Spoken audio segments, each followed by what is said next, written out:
এই Korean comedy drama শুরুই হয় একগুচ্ছ পাগলামি আর অদ্ভুত ঘটনার মাধ্যমে। তিনজন তরুণ, তিনটা ভিন্ন স্বপ্ন আর একখানা দেউলিয়া হতে বসা গেস্ট হাউস। এই হলো ওয়াইকিকির শুরুর গল্প।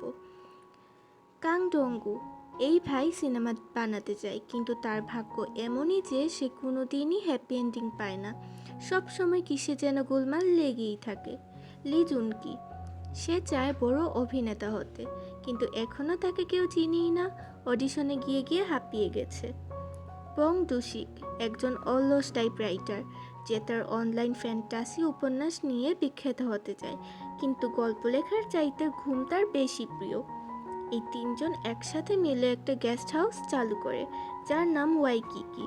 নামটা শুনলেই মনে হবে সমুদ্রের ধারে, মজার পরিবেশ, কিন্তু আসলে গেস্ট হাউসটা ফাঁকা, ভুতুড়ে রকমের নির্জন, আর তারা নিজেরাই প্রায় গেস্ট হয়ে থাকছে।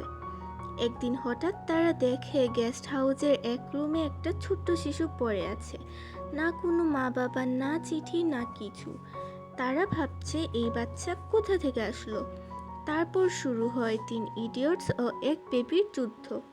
কেউ জানে না ডায়পার কি করে বদলাতে হয়, কেউ জানে না দুধ গরম করতে হয় কিভাবে।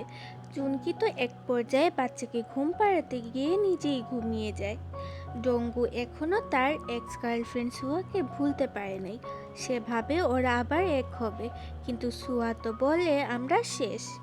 এই কথা শুনে ডঙ্গু একেবারে রোম্যান্টিক দুঃখে ভেঙে পড়ে, অথচ বাচ্চাটার কান্না থামানোর সময় ওর নিজের কান্না চেপে রাখতে হয়। এমন সময় হাজির হন বাচ্চার আসল মা, হান ইউনা।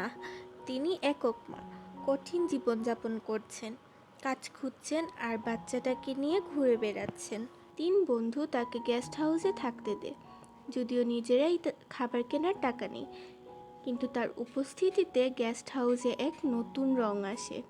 ডঙ্গু ইউন আহের প্রতি আস্তে আস্তে দুর্বল হতে থাকে।